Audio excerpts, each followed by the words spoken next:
கடலூர் அருகே சோனாங்குப்பம் பகுதியில் பொங்கல் விழாவின் ஒரு பகுதியாக துடுப்பு படகு போட்டி நடைபெற்றது. இதில் மீனவர்கள் ஆர்வமுடன் கலந்து கொண்டார்கள். இது தொடர்பான கூடுதல் விவரங்களோடு இணைகிறார் செய்தியாளர் பிரேம். விவரங்களை பதிவு செய்யலாம். போட்டி குறித்து பாலவேல், தமிழ் திருநாள இந்த பொங்கல் பண்டிகை முன்னிட்டு பல்வேறு விளையாட்டு போட்டிகள் என்பது பொங்கல் வைத்து வழிபட்டு பல்வேறு விளையாட்டு போட்டிகளில் கிராம பகுதியில் நடைபெறுவது வழக்கம். அந்த வகையில் கடந்த 3 நாட்களாக கடலூர் மாவட்டம் முழுவதும் தமிழ்நாடு முழுவதும் பல்வேறு இடங்களில் இந்த பொங்கல் சார்ந்த விளையாட்டு போட்டிகள் வந்து நடைபெற்றது. இந்த நிலையில் இன்று கடலூர் முதுநகரில் தற்போது மீனவர்கள் இந்த துடுப்பு படகு போட்டி என்பது நடைபெற்றது. இதில் ஏராளமான மீனவர்கள் அந்த சோனாங்குப்பம் மீனவர் கிராமத்தில் பொங்கல் விளையாட்டு போட்டிகள் பல பிரிவுகளுக்கு நடைபெற்றது. இதில் முக்கியமாக துடுப்பு படகு போட்டி நடைபெற்றதில் இதில் மீனவர்கள் ஆர்வத்துடன் கலந்து கொண்டனர்.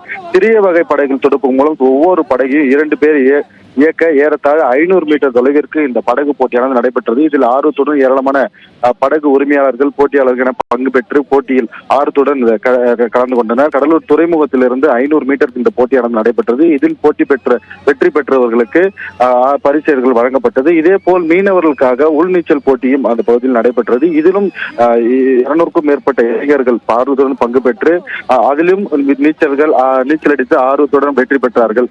பல்வேறு இடங்களில் தமிழர்களின் வீரத்தை அடையாளப்படுத்தும் விதமாக விளையாட்டு போட்டிகள் நடைபெற்றாலும் மீனவர்கள் இந்த கடல் சார்ந்த நீச்சல் போட்டி மற்றும் படகு போட்டி நடத்திருப்பது பெரும் வரவேற்பை பெற்றதாகவும் அவர்களுக்கு பரிசு வழங்கப்பட்டு தற்போது பெரும் ஆர்வத்துடன் இந்த மீனவர்கள் கலந்து கொண்டிருப்பதால் பெரும் மகிழ்ச்சி அடைவதாகவும் தற்போது தெரிவித்திருக்கிறார்கள்.